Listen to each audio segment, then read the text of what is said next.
There's a cross-cultural stigma against men showing emotion.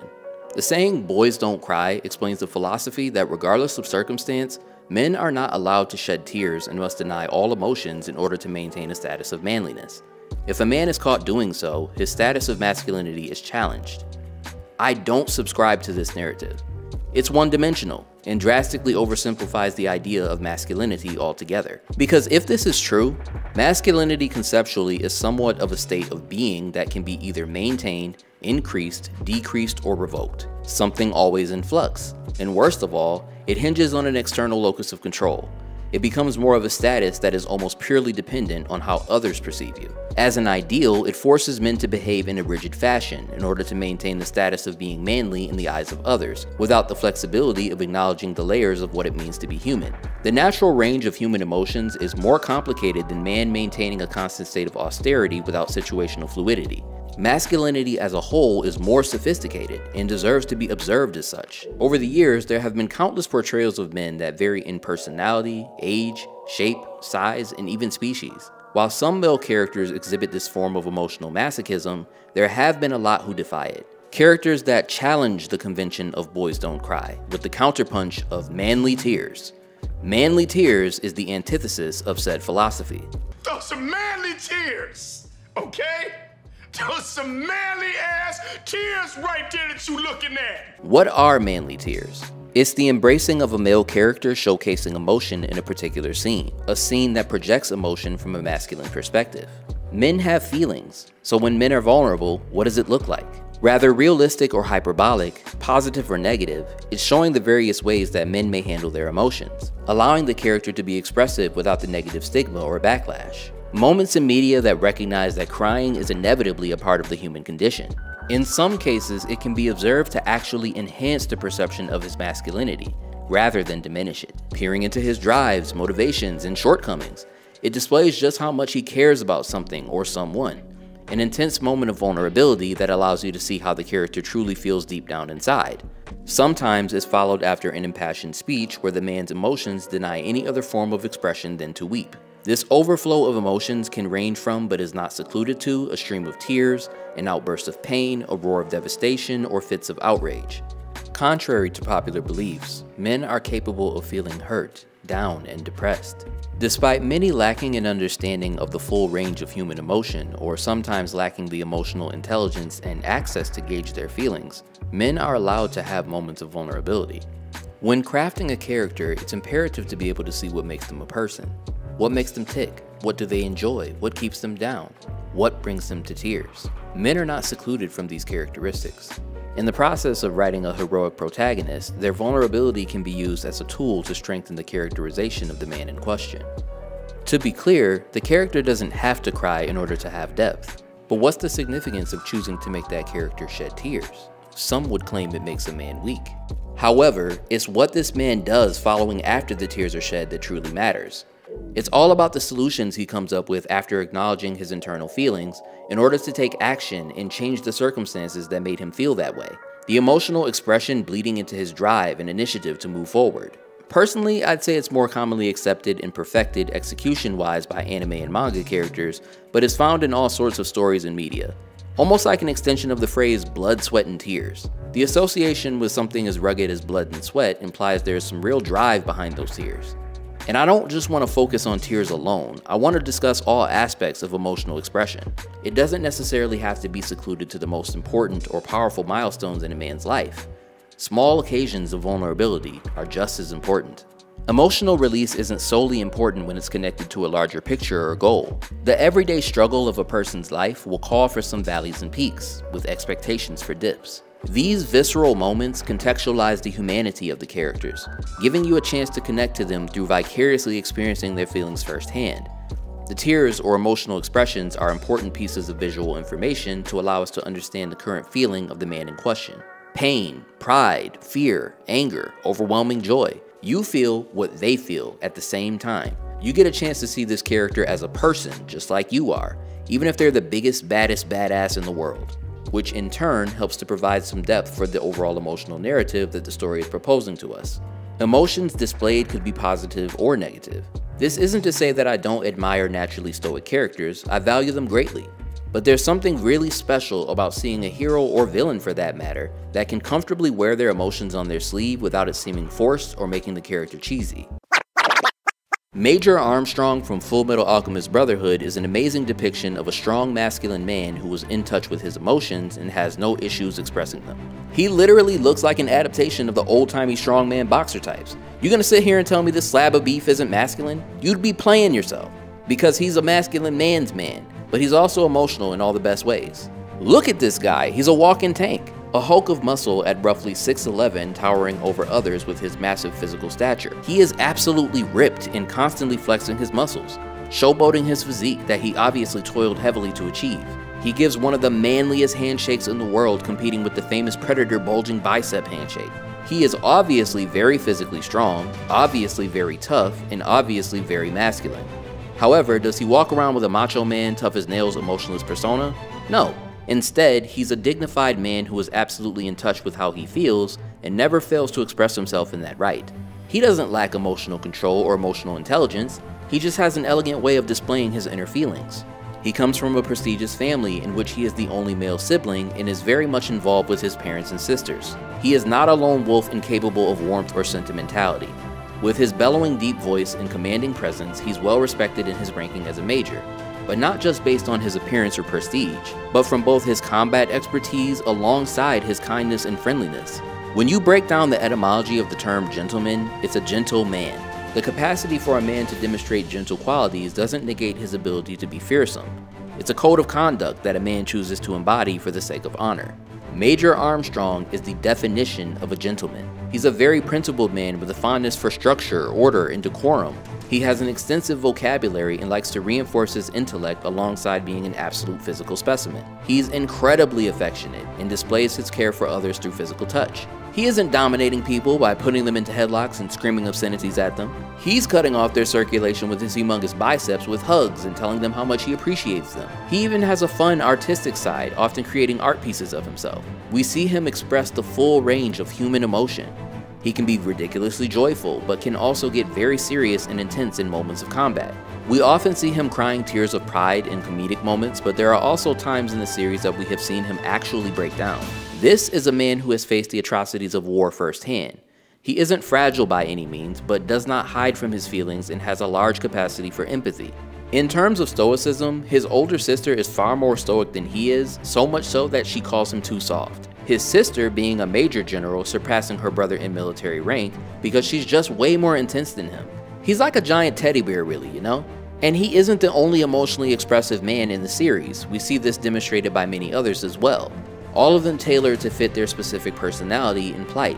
I would say he just has arguably the most memorable expressive moments that I've seen consistently throughout the show. This isn't to say every male character moving forward needs to be written just like Major Armstrong.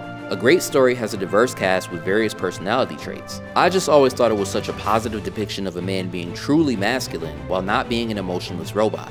He seems like a real person, like someone you can genuinely meet in real life. In fact, I've met men like Major Armstrong many times in my own life. Men who can bench press 2 of you, give you a death grip handshake, but also hug you every time that they see you. Men who are tough, strong, and respected, but also don't bottle up their emotions to appear more stoic than thou. This is the essence of what I want to really discuss in regards to male characters displaying emotion. How the emotional narrative of a story can truly develop a story to its peak through conveying that narrative with its characters, and why I love the manly tears trope altogether. The phrase manly tears originates from the overall collective anime fandom. Arguably, it was coined by the fan base of the series Tengen Toppa Gurren Lagann, an anime dripping in red-blooded masculinity. While some see manly tears as just a meme, others use the phrase literally to describe the act of masculine male characters actually crying to any capacity. I personally like to use it as an overall euphemism to describe any cathartic or emotionally expressive moments for males in media, especially because there are moments in which characters experience deep emotion that actual physical crying doesn't technically happen in. But as I said earlier, it's also not secluded to negative emotions. Some common alternative instances of manly tears being displayed are patriotic pride or pride in someone else, such as a mentor to a student, sometimes through joy in someone they care about, intense gratitude, or reception of a well-executed rousing speech. It can be sympathizing with another character's feelings, achieving an important goal, or many other occasions. Tears of happiness are are just as complex as tears of sadness. To put into further context, the character's emotions don't always have to be displayed by actual tears or smiles. It can really be shown through any medium of expressing great emotion. Body language is an incredible tool to display feeling. Subtle nuances that are reflective of the character's mannerisms or character design. Uncontrolled, frustrated quivering. A feeling of tightness rather than being loose and relaxed. Asynchronous deep breaths. Self-mutilation or self-harm. Masking emotional pain with physical masochism. Involuntary spasms and shiverings. Allowing the body to lethargically slump, being completely slouchy without energy to spare. What they do with their hands. How they choose physically to interact with others. Even those closest to them when they're at their lowest moments and aren't feeling like their best selves. It's hard to hide how you truly feel through the way that your body is choosing to move. A character may not cry, but instead look sad or devastated, implying what their actual feelings are in that moment. They may act down or crushed for a scene. There can also be elements of their surrounding environment establishing their feelings for them, symbolic presentations that illustrate the innermost feelings of the character at hand. Atmosphere and ambiance is one of my absolute favorite aspects of visual storytelling. There's nothing like watching a scene that takes the creative liberty to make a moment as visually appealing and sensationally stunning as possible. The use of specific colors makes all the difference in setting the tone. Washed out bright whites contrasting harsh blacks. Glowing, saturated color almost blurring out the man in question. Desaturated color of sterility. The color palette and brightness of a character's surrounding aura gives you insight of internal workings. The landscape or the physical location the character is in is a resourceful option to use for expressing a mood. A pensive, wistful glance at a dreamy, whimsical landscape. Dark emptiness surrounding the character as if they were in the vacuum void of space. As a storytelling tool, their overall environment is not just simply where they physically are in time and space, but additionally instrumental in being utilized to share a vibe. And vibes are everything. Manipulation with natural light and shadows through open crevices, windows, and small spaces. The shadows can be casted over and around the character to insinuate feelings of being trapped or isolated. The glows of a fire bouncing shadows on a character's face in deep thought. Symbolism to interpret hidden meaning behind. Each direction and color and setting representing an artistic embodiment of feeling. How the character can blend into or contradict the environment sets the tone of how they might be perceiving the ambiance of a moment or situation. The weather is often utilized as a clever element to convey a message about the character's overall frame of mind. A common theme is the rain-filled storm with millions of droplets of water falling onto the character, drenching them and leaving their face soaking wet from streaks of water. A clever symbolic use of nature to depict the emotional storm brewing inside the character, simultaneously giving them a chance to shed tears without being able to differentiate the precipitation from the actual tears on the character's face, implying they're actually crying way more than you really think they are. Oftentimes when characters are having these profound emotional outbursts, it's in solitude, but it can happen in front of others as well. I think men choosing to cry in solitude is misunderstood in some cases. It's not always to appear tougher than everyone else. It's really to not be a burden to anyone else, even if they actually aren't. A lot of holding back emotion in front of others is for others' sake, even if it's uncalled for. Sometimes the depiction is with a hyperbolic overemphasis on the character's ability to hold a high level of stoicism, even in moments of intense emotion by shedding a single tear. That is, if they allow the tear to actually come out. It's enough to make a grown man cry, but not this man. Get back in there, tear. Sometimes it's just wet eyes, but hey, sometimes it just doesn't fully downpour. The characters who exhibit these emotions fully are not the type to give the old "I've got something in my eye" excuse. They're bigger than that trope. It's just the sound of the water hitting the train! They're truly exhibiting emotion to whatever capacity they can bear. And simultaneously when this happens, both the audience and surrounding cast do not behave in a way that mocks, belittles, or trivializes their emotion. Their feelings are not weaponized and hurled back at them as insults later, or to be used as a springboard to indicate weakness. It reinforces the idea of how manly he is. It's respected and dignified. Their tears are honored. Their emotions matter. I love when we get a chance to see male characters express any sort of feeling. When we have a chance to see a character exhibit some sort of emotional depth, it makes us actually care about them or understand their plight most. As the viewer or reader, it's what makes you root for the character or hate them. It's not just the fact that a character is displaying emotion, it's why the character is displaying emotion, and just as important, when they are displaying emotion. Men are not immune to fear. It's all about what the man does despite his sadness, fear, or anxiety. A coward does nothing about his fear, while a brave man acts in spite of his fear. There's a difference between a man being a blubbering mess because of a lack of overall emotional stability and having a brief moment of humane vulnerability to express deep feeling from within to use as fuel to move forward.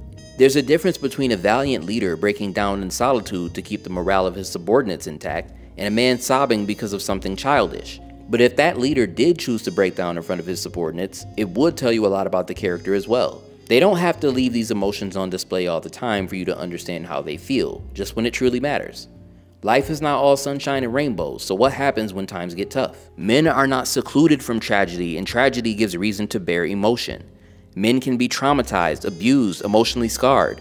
Even when they suppress these negative feelings, the effects of the suffering they've experienced will leak out into other facets of their life. Their perception of the world, their behavior, negative coping mechanisms, severe anxiety, deep depression, irrational fears, nervous tics, existential dread, momentary shock and fright, a catatonic blank face. No one can run away from their inner feelings, no matter how much they try.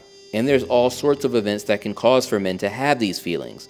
Grieving the death of a loved one, betrayal, heartbreak, the falling of a comrade, a misdeed to be rectified. However, male feelings can be sort of boxed in without truly being acknowledged for what they are. Cross-culturally, the most widely accepted feeling for a man to express is anger. The anger can occasionally be so consuming that it results in tears of rage, which some categorize as berserker tears. Pure, unbridled rage is the emotional setting considered to be the most masculine because it's the most destructive. But I think this dismisses the fact that all anger is rooted in something to trigger it. There's no true wrath without an emotional drive behind it, otherwise it's just madness. An angry man is a man with an additional emotion fueling that anger. What makes seeing a character truly enraged such a powerful sight is the justification for it. When we can understand why the character is unleashing fury upon others, it makes all the difference. Retribution through violent anger based on a misdeed to be rectified makes you root for the wrath and violence, or at least understand it. But it's not expected that all male characters will be emotionally expressive immediately within storytelling. Sometimes the character has to go through a significant change to become comfortable enough to express feelings or experience something profound or traumatic enough to finally release them. Most men, regardless of age or culture, are not taught to properly express their emotions or how to process them,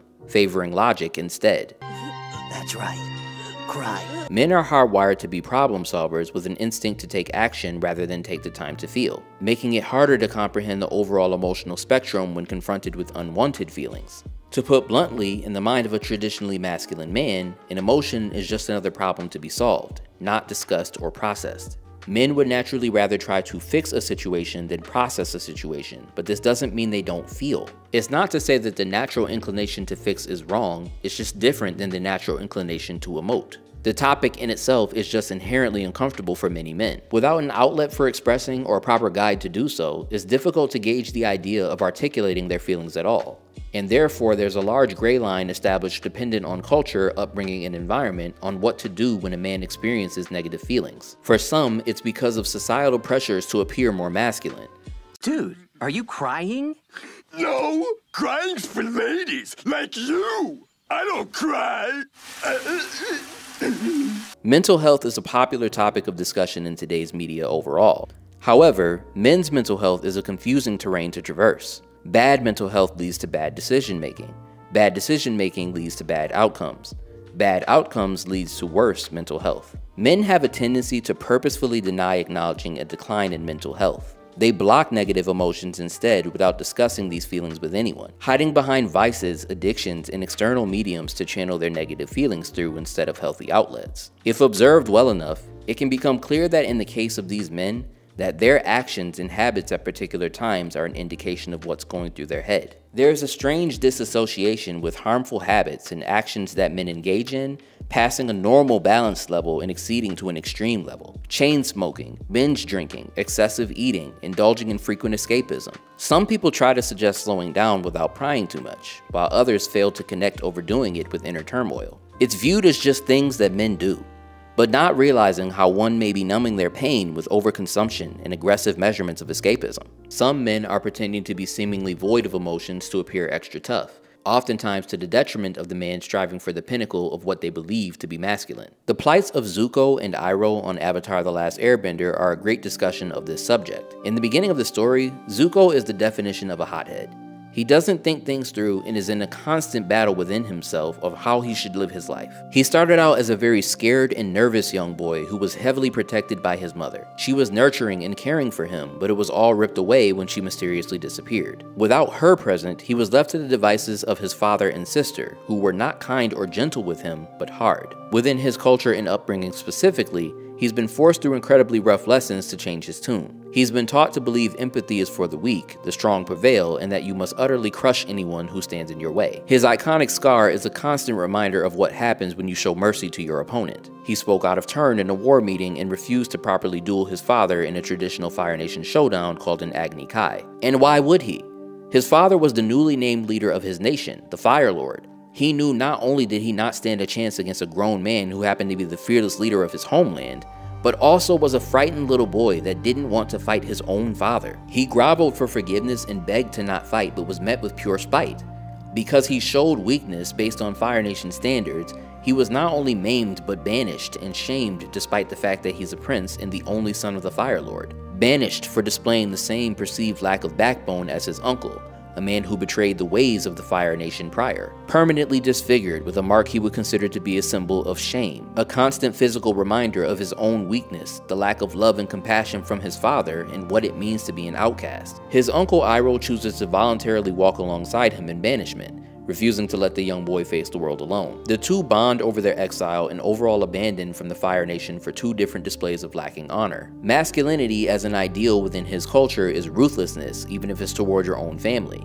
Honor in his culture is seen as the pinnacle of that masculinity. To receive honor means to be the most dominant, and so he chases after the idea of regaining his honor. Not realizing the version of honor he's chasing is corrupted and more about validation from his father than anything else, reinforcing that ideal of conditional masculinity. Through fear of getting burned again, he embraced the teachings to become elitist, dominant, and show no mercy. He's constantly walking around with a chip on his shoulder, challenging everyone to prove himself and often losing due to a lack of emotional calibration. The horrific events of his childhood have left him with tons of unprocessed anger that he lets out in bursts frequently. But slowly, he begins to question what honor actually means to him. Throughout the entirety of the series, we see him struggle with his own identity and what he believes in, coming to terms with who he feels he truly is on the inside, figuring out if his natural personality before being traumatized was actually a normal way to behave, or if he should embrace the totalitarianism of his nation, giving the audience moments to garner sympathy for him when he takes one step forward toward healing and frustration with him for every 2 steps back towards hatred and spite.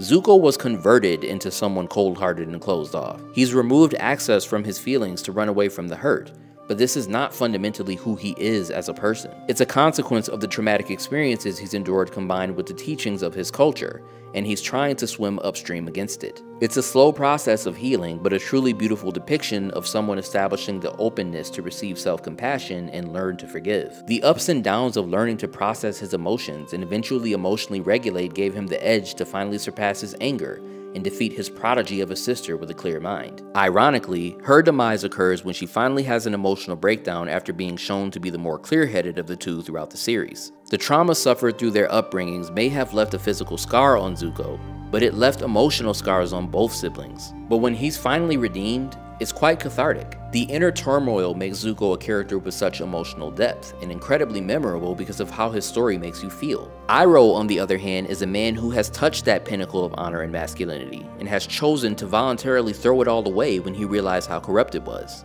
This is a man who went through a transformation to become a better man, and that step began with a shift in perspective through emotional development. The elder brother of Zuko's father, Iroh was the rightful heir to the throne of Fire Lord. He was a man raised in the same fashion as Zuko that embodied the teachings of their brutality. Once a ruthless general nicknamed the Dragon of the West, leading to many victories for the Fire Nation. For centuries, the Earth Kingdom capital of Ba Sing Se was believed unassailable due to its extensive fortifications. Iroh was the first to actually almost successfully siege the city, but despite all of his accolades in war and combat as a master firebender, the world stopped turning for him when he lost his son, Lu Ten. His son was also a Fire Nation soldier who lost his life life in battle. General Iroh's morale was crushed, and he lost the will to fight and made all of his troops withdraw, leaving the siege early. His brother Ozai took this opportunity to request with their father Azulon to allow him to succeed him in place of Iroh for the throne, arguing that due to Lu Ten's death, Iroh no longer had a proper heir. Azulon was infuriated by the proposal, claiming that the act was disrespectful considering the death of his brother's son that just took place. He demanded Ozai be punished with the death of his own son. Zuko's mother wasn't having it.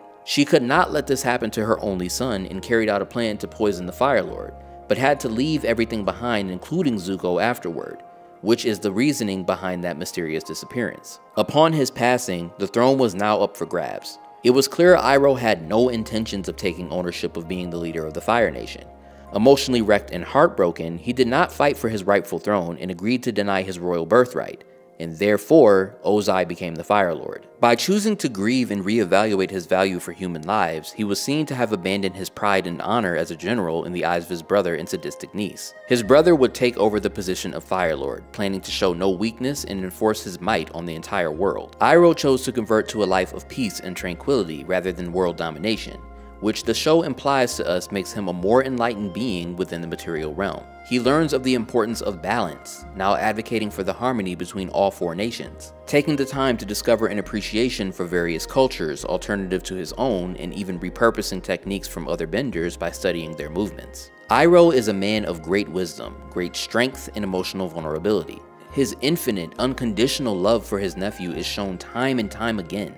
There is a nurturing side to masculinity the same way there is to femininity. Fatherhood is just as important as motherhood. Fathers, uncles, and brothers are capable of holding up one another. Not every man lacks a connection with his kin. Iroh is your favorite uncle's favorite uncle. He always gives Zuko grace despite his countless mistakes.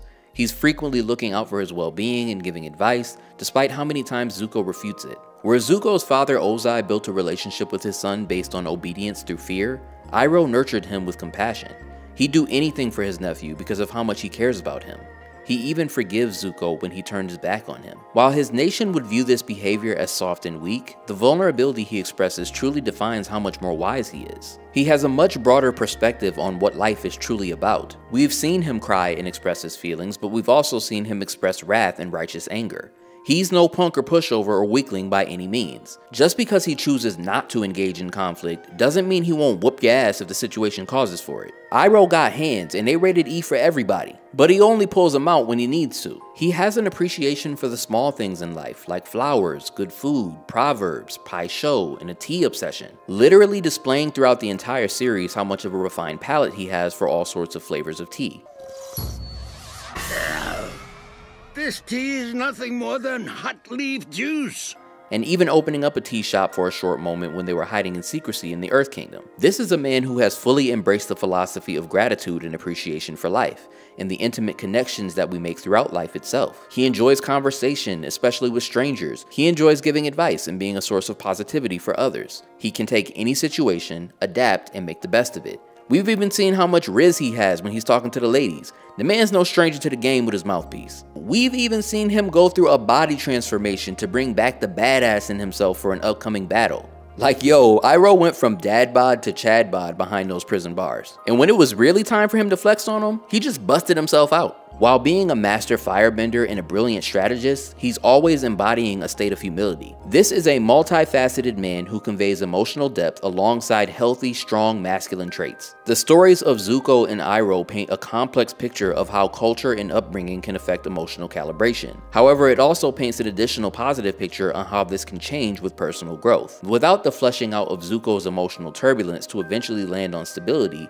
his arc would seem flat. Without the insight of how far Iroh came from where he is currently, it wouldn't give the audience as clear of a vision of how much this man has evolved, and how that evolution has affected his philosophy on life. For other characters navigating the field of discovering emotional calibration, it can be based on surviving in settings that require for them to be more stoic, logical, and morally ambiguous, in order to carry out duties that cannot be performed through an emotional lens. Stoicism, violence, and amorality are often necessary tools in times of war. To put bluntly, someone has to do the dirty work it takes to defend their nation, to protect their village from invaders, to create peaceful times. Men, generally speaking throughout history, have been given the burden of performance when it comes to the duty of defending their homeland and the people within it. And this process starts early, sometimes as early as 6. learning very quickly how they must act within the environment of other men.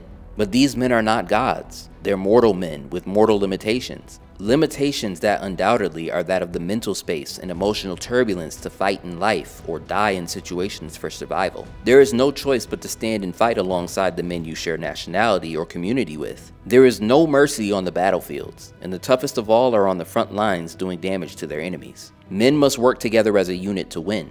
They come out victors or not at all. If you don't defend yourself, others will come and conquer all that you love.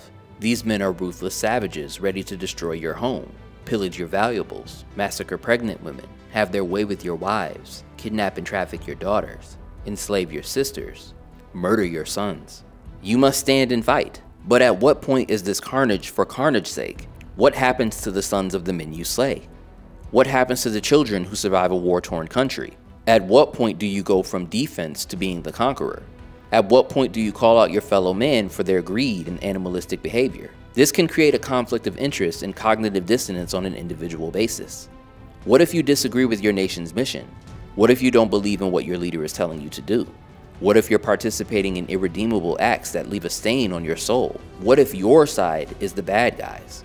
What if you're on the wrong side of history? Many men have been forced to do things that they would never agree with on an individual basis, but must carry through on behalf of their duty to their homeland. While some embrace the carnage, others despise it and would want nothing more than peace. What is fair? What is equal? What is just? What is right? How do you stop the endless innocent casualties? At what point is just following orders a sentiment that you'll regret ever saying, leading to men questioning their actions taken and whether or not they can be justified?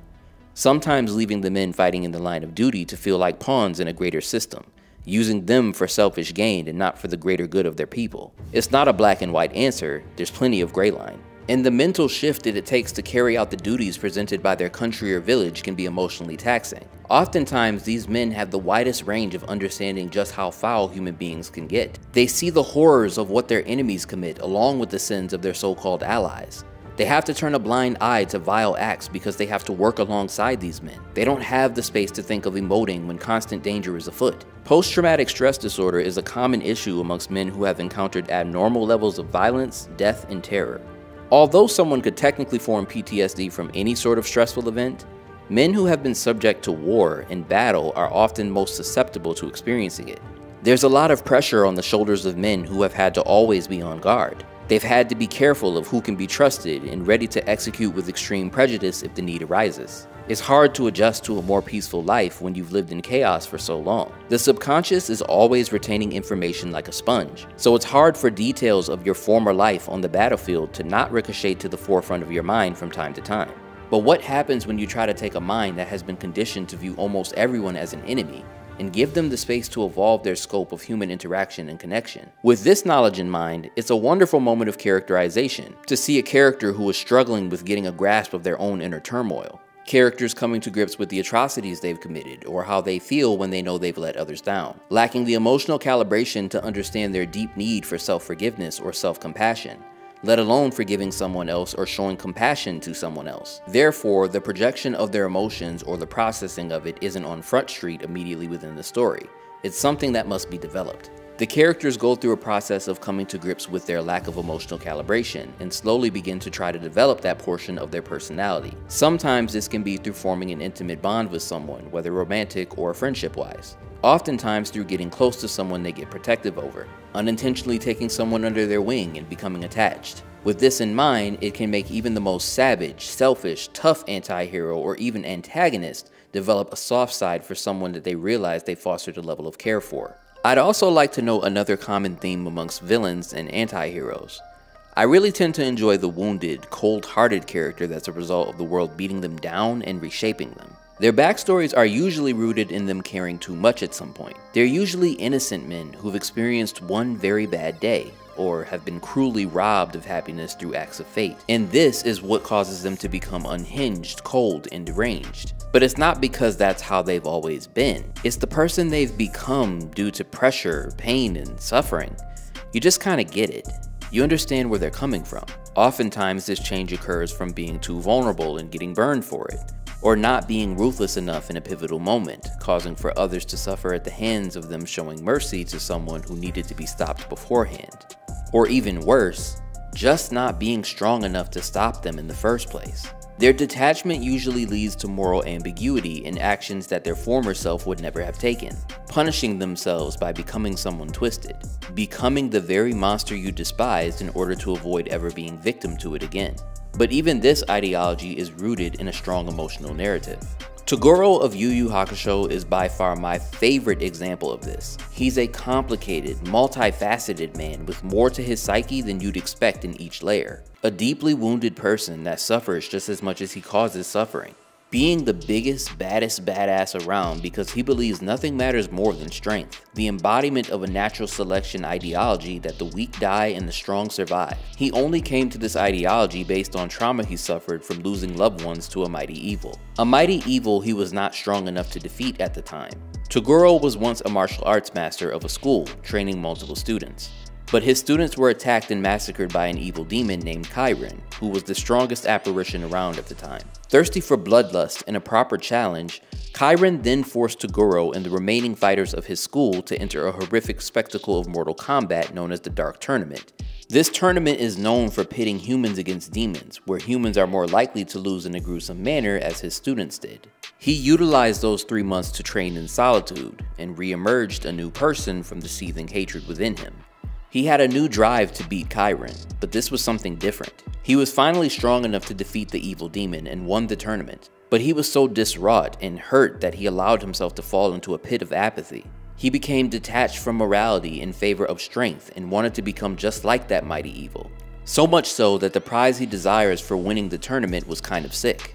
He allows his body to be genetically infused with the remains of the demonic creature, the very one he hated with all of his heart, giving him both immense demonic power along with a body that doesn't age, regenerates fairly rapidly, and most disturbing of all, this grotesque musculature somewhat resembling the monster. From there on, he takes the role of that former great evil, and is searching aimlessly for a proper challenger to face him the way he did Kairin. Toguro is strength incarnate. We see him displaying many feats of physical strength, such as casually carrying a new tournament ring for miles on his back to the arena. What really makes this an amazing feat of physical strength is not just that he's carrying the tournament ring back to the arena, it's that this is light work for him. He's just warming up his joints. Toguro is a strong, manly man, and you can clearly see the aspects of hypermasculinity in his character design, resembling the muscle-bound cavemen of the 1980s action flicks. This is just me giving a fan theory, but I feel like his character design is definitely reminiscent of a combination of two opposing characters in Terminator. You have the trench coat and pants outfit of Kyle Reese, combined with the indestructible muscular body, similar haircut, and iconic sunglasses of the literal emotionless robot of an antagonist in the Terminator, fusing the two aesthetics to show his conflicted emotional state, between maintaining his last shreds of humanity with his desire for being an inhumane threat to all. Now, I know these clips of the Terminator is from Terminator 2, where this unit is actually technically not really a bad guy because it's complicated. But at the end of the film, this unit also asked to be destroyed so that eventually it could not become a threat. I feel like if my fan theory is correct, this is done on purpose because it's fitting for Toguro himself. He realized how much actual power there was in being someone that was feared, so he made sure from there forward everyone knew he was the man to be feared. If you don't kill him, he will kill you, and you don't have a great chance of killing him, let alone harming him at all. Man, he can't just take a punch. The man can flick air from his fingers with the pressure of bullets. He can punch a literal blast of energy into obliteration. He eats a bowl of nails for breakfast without any milk. Okay, that last part was a joke, but it's highly believable for a guy like Toguro.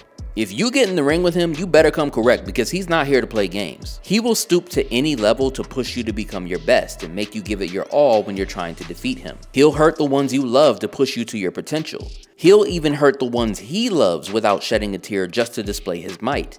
No one disrespects him and gets away with it. As strong, rugged, and emotionless as this man may seem, there is another side to Toguro, because this is all partly a facade.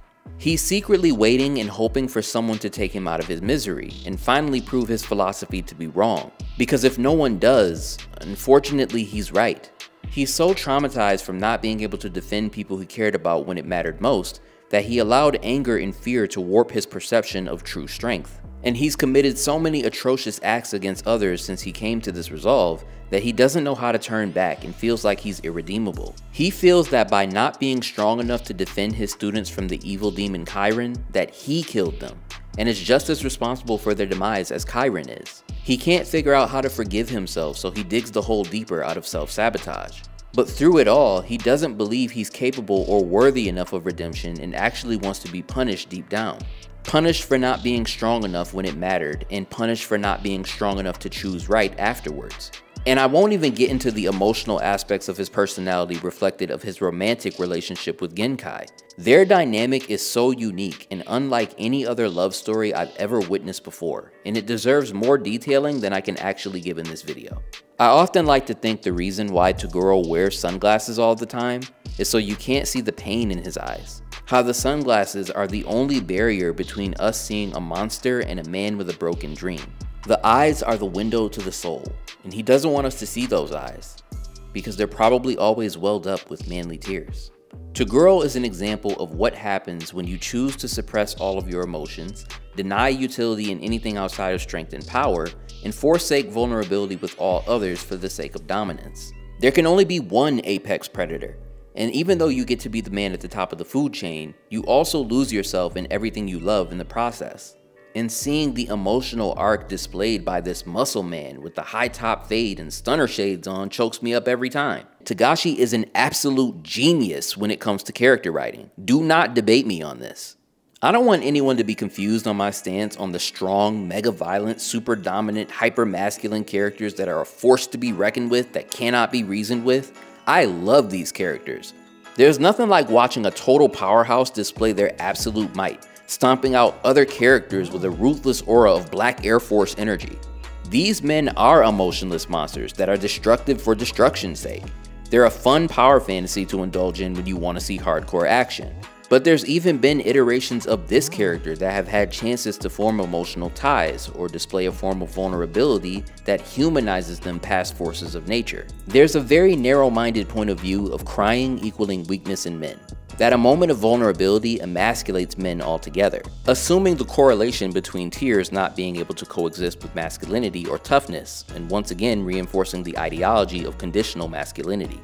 That your manhood card can be revoked simply by the act of crying, implying that even if the toughest man cries, that he's magically no longer tough. If you're naturally more masculine to your core, then it's not like it can be fluctuated because you let salt water come out of your eyes for a moment. Are you really gonna sit here and tell me that you question Omni-Man's masculinity after he let a couple tears fly when he got hit with the I still have you. Of course you don't question it. You know he's masculine. And I've never heard anyone say something negatively about it. The same man that sheds those water droplets is the same man that decimated an entire race in minutes. But those tears tell you just as much about his true character as his muscles and flawless fighting prowess. Because if he never flew off in that moment, and looked at his bloodied pulp of a son stone-faced instead, you'd also have an idea of exactly how he really felt. The tears give us some indication that despite his ridiculously violent nature, his wild temper, and immense twisted levels of stoicism, he does in fact care about his son and the relationship that they have to some degree. He isn't so cold-blooded that he's incapable of feeling something sentimental in that moment, even if he didn't want to.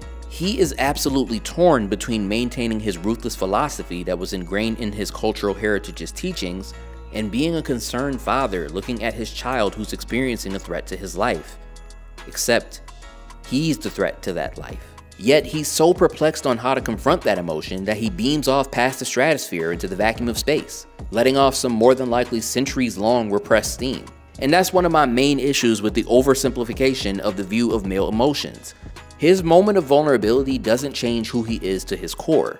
It gives us a better idea of who he is deep down, but it doesn't make him weak or less masculine. It doesn't make you respect him less. It would be ridiculous to believe that his manhood card was revoked because he expressed himself for a split second, or that his tears are trivial and worthy of mockery, which is why the idea of crying equaling weakness is ludicrous.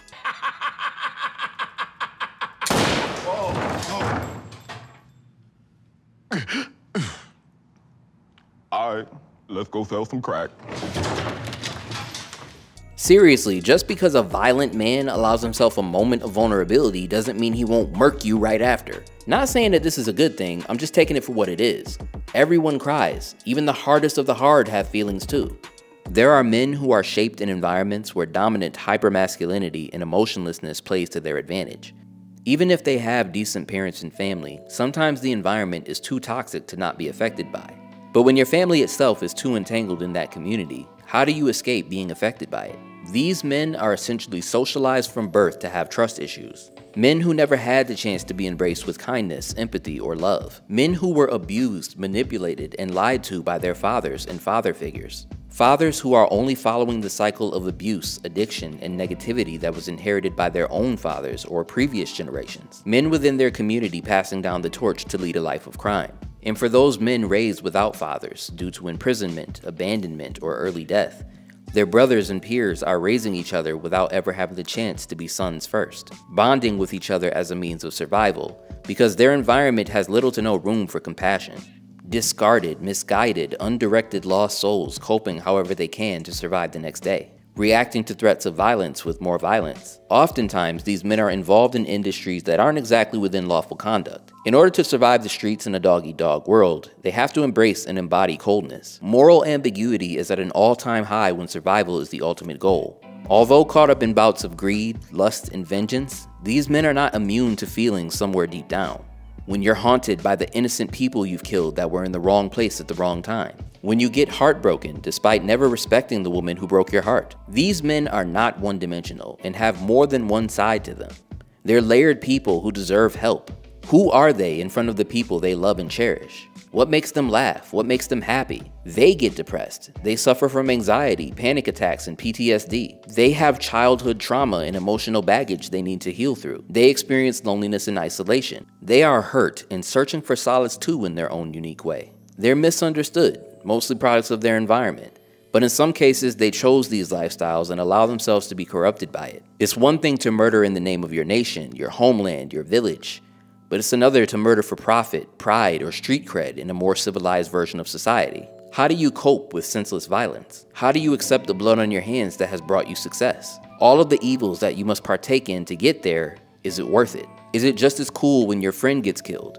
What happens when it's your family member that dies? The suffering dished out is indiscriminate against whoever they face, but is sorely taken on the receiving end. An eye for an eye makes the whole world blind. Nino Brown in New Jack City is a hardcore gangster, a drug kingpin, and a flat-out murderer.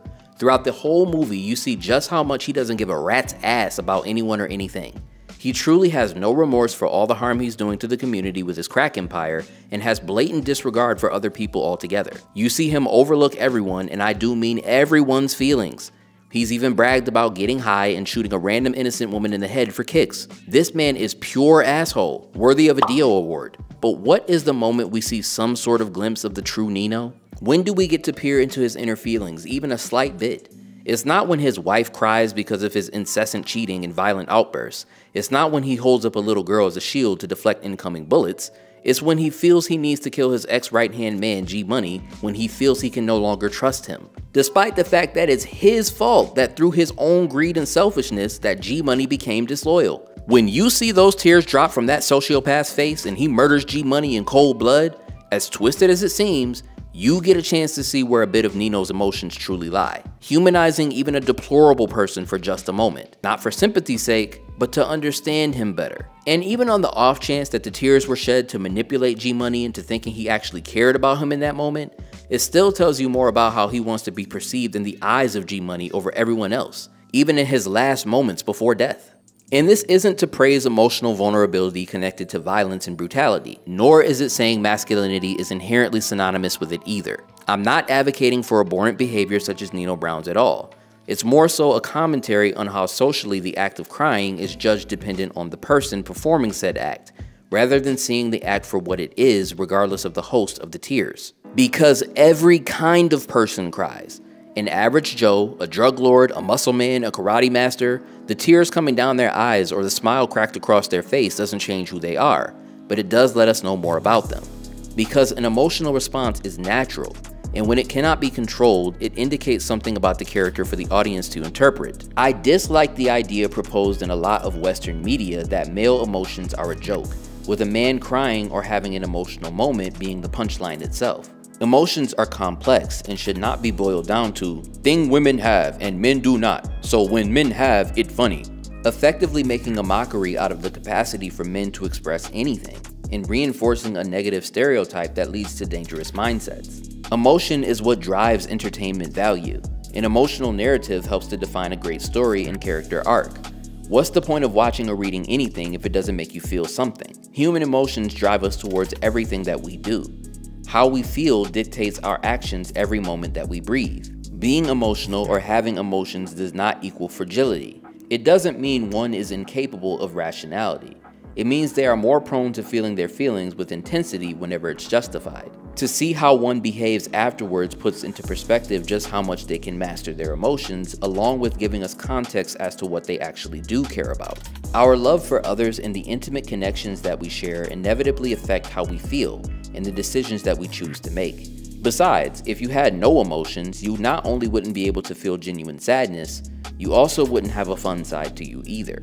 Because when you process all actions, feelings, and interactions through a purely logical lens, you miss the subtleties that truly paint life with color. All social interactions and relationships between people are emotional in nature. They wouldn't seem to matter on a logical scale, but on an emotional scale, it's the most important thing in the world. It is emotion that brings context to every action that is taken. It is emotion that tells us what is special, what is worth protecting, and what is worth fighting for. And so when we have these moments of vulnerability, it grounds us to these motivations. It's important to identify your feelings and ask yourself why you're feeling that way. Oh, hey! What'd you do that for? That hurt my feelings. Aren't you mad at me? Well, normally I would be, but I've been learning to control my anger. Why am I angry? Why am I hurt? Why am I down? But it's also important to understand that feelings are feelings. Sometimes you cannot label them or logically explain them. You will not be able to logic your way through emotion, the same way you can't emotion your way through logic. Emotional states are temporary, feelings come and go. How you feel in one moment will not always dictate what you'll do in the future. You can't allow your feelings to determine all of your actions. These moments of vulnerability are exactly that, moments. What's worse? Carrying around a suppressed emotional burden for years, decades, a lifetime, or crying for 3 minutes and getting back to life? That's not to diminish the validity of the act of emotional release solely on a measurement of brevity. It's that most people on average, male or female, don't cry or have emotional outbursts for long stretches of time. This isn't a normal regular occurrence unless something truly emotionally devastating has happened that they need to properly heal from. Most people are not consistently having fits of inelegant blubbering on a regular basis over inconsequential matters. That would be quite abnormal and probably should be checked out by someone licensed. In fact, does anyone actually know a person who literally cries all the time? I don't. So I'm tired of hearing conversations describing some whiny guy that doesn't exist to combat the idea of men expressing emotions at all. The act of emotional release on occasion just seems human. Because when most people cry most of the time, they cry for a reason. It's subjective whether or not someone else may qualify that reasoning as a justification to weep, but it is for a reason most of the time. And most people don't desire to cry when they do. So when men do cry, it shouldn't become some large spectacle to be gawked and scoffed at. There should be a sense of humane empathy to wonder what the story is behind those tears. Men should have emotional regulation and control. I don't advocate for men basing all their actions on how they feel in the moment. They should have a moral compass that dictates their actions. Men should not be throwing hissy fits because of minor inconveniences. But a man who feels something deep down in the pit of his stomach that tugs at his heart should be able to express that without fear of losing his manliness. Because he's still the same man after he relinquishes that feeling. The true demonization of vulnerability comes from moments perceived as weak, and that weakness is usually seen through self-doubt, insecurity, and sadness. And while men can experience these feelings as well, it's all about what they do to overcome it that makes the difference. Why should men only be stuck with the simple binary of only having positive feelings or no feelings at all? There's a difference between being emotionless and knowing how to process your inner feelings in a healthy way. There is a difference between controlling your emotions and denying your emotions. I'm not sure when the idea of expressing your emotions at all became synonymous with lacking control over yourself altogether or being emotionally impulsive, because these two things are not the same. The act of crying itself does not inherently have anything to do with self-control. It's a natural physical response to a feeling. It's like a yawn or a sneeze, but a bit more mentally involved. There's a difference between crying and whining. There's a difference between expressing your emotions to then sublimate into a more positive medium and whining to beget more whining. Suppression isn't healthy either. Men are not immune to failure. Sometimes your emotions will get the best of you and you will react to them. Your buttons will be pressed. You will lose a fight and realize your limitations. Fear can and will get the best of you sometimes. While life will occasionally knock you down, and you're definitely gonna feel it when it does, it's all about what you do to move forward. It's okay to not be okay, but it's not okay to stay there. To bottle up a feeling without release is a recipe for disaster. There's only so much pressure a balloon can take before it pops. This challenges the conventions of how emotions are perceived within the masculine world. Who's truly more emotional and more likely to lack self-control? The man that will reactively bash someone's face in because he feels threatened over being perceived as less manly? Or the man who allows himself to express himself in a moment that actually calls for it? The hothead who will rush into danger because he can't compose himself seems far more emotional and impulsive to me than a man who allows himself to cry for a moment after something devastating has happened to then recompose himself afterward and act appropriately to the situation despite how he actually feels. The emotion that is ventilated allows for clearer thinking and better planning for next steps. Yet for some reason, the reactive ball of anger is perceived as more masculine by many people. A man with no emotional control is a man that can be controlled. A man with no gauge of his emotions is slave to his emotions. Masculinity is more so defined by the way that you naturally roll day to day. What your innate drives, inclinations, and motivations are a majority of the time. At some point, I'd like to discuss aspects of male interactions with each other, from competition to brotherhood, but that's a subject that deserves its own breakdown. I've never understood the ideology of society pushing the narrative that men shouldn't cry. If we weren't supposed to cry, we wouldn't be born with tear ducts. Emotions are like the weather. Occasionally, it has to rain because so much water vapor has condensed that the air can no longer hold it and it's released from the clouds. Occasionally, a human being will cry because so many emotions have been bottled that eventually your body and mind can no longer hold it back. No matter who you are, you will have an emotional response when the time calls for it. Fighting it will only result in a worse emotional response later on. You don't have to wallow in your emotions for long periods of time, but you do need to express them, because that's what it means to be human. Folks, I really want to thank you and tell you that I appreciate you for watching this far. This is a really tough and nuanced subject to tackle, considering that there are so many controversial opinions about male emotions. I don't think that it's a one-size-fits-all, and that's why I wanted to make this video. I've always thought the characters and moments that I've shared throughout this video to be extremely powerful in conveying positive messages about masculinity and emotional vulnerability. I hope that I was able to express myself well enough to get a decent point across. I definitely plan on tackling subject matter adjacent to this in the future. But as always, I gotta tell you that if you've watched this far, that I truly appreciate you from the bottom of my heart. Because realistically, you could be anywhere else in the world, but you're here with me, and I appreciate that.